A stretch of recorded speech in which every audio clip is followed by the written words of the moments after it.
હાલમાં યુદ્ધના કારણે રાંધણ ગેસ અને કોમર્શિયલ ગેસ મામલે મુશ્કેલીઓ ઊભી થઈ છે।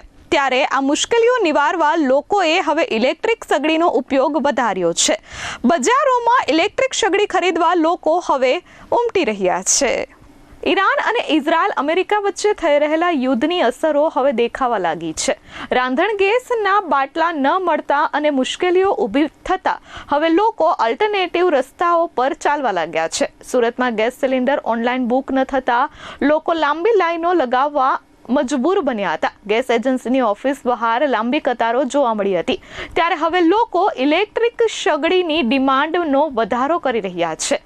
છેલ્લા 3-4 દિવસથી ગેસના બાટલા બાબતે માથાકૂટ થાય છે। ત્યારે હવે લોકો ઇલેક્ટ્રિક સગડી લેવા માટે બજારોમાં નીકળી રહ્યા છે। ઓનલાઈન માધ્યમથી ઇન્ક્વાયરી ખૂબ જ વધારે મળતી હોવાનું દુકાનદારો જણાવી રહ્યા છે।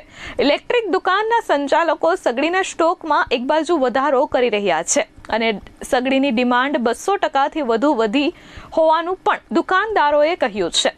જ્યારે સામાન્ય દિવસોમાં રોજની 1 થી 2 સગડીનું વેચાણ થતું હતું તે હવે દુકાનમાંથી રોજની 25 થી 30 જેટલી ઇલેક્ટ્રિક સગડીનું વેચાણ થઈ રહ્યું છે। છેલ્લા 5 દિવસથી સતત ઇલેક્ટ્રિક સગડીની ડિમાન્ડમાં વધારો થઈ રહ્યો છે। દુકાનદારોનો તમામ સ્ટોક હવે પૂરો થઈ રહ્યો છે અને નવા સ્ટોકમાં પણ વેઇટિંગ જોવા મળી રહ્યું છે। રાંધણ ગેસના બાટલા ન મળવાને લઈ હવે લોકો અલ્ટરનેટિવ રસ્તાઓ શોધતા થયા છે અને ગેસ બાબતે માથાકૂટ ન થાય તે માટે અગાઉથી જ આયોજનો કરતા દેખાઈ રહ્યા છે। ખોડિયાર ઇલેક્ટ્રોનિક્સમાંથી મયુર આમલિયા વાત કરું છું। અત્યારે જે સગડીનો ક્રેઝ નીકળ્યો છે, જે ઇન્ડક્શન કુકર અમારી પાસે રોજિંદા 1 થી 2 ના કસ્ટમરની રિક્વાયરમેન્ટ હતી, હાલમાં અત્યારે 20 થી લઈને 25 સુધીની રિક્વાયરમેન્ટ પહોંચી ગઈ છે।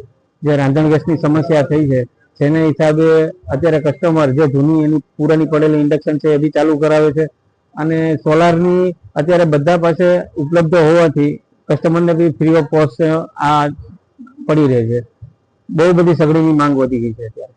Bureau report S24 news Surat.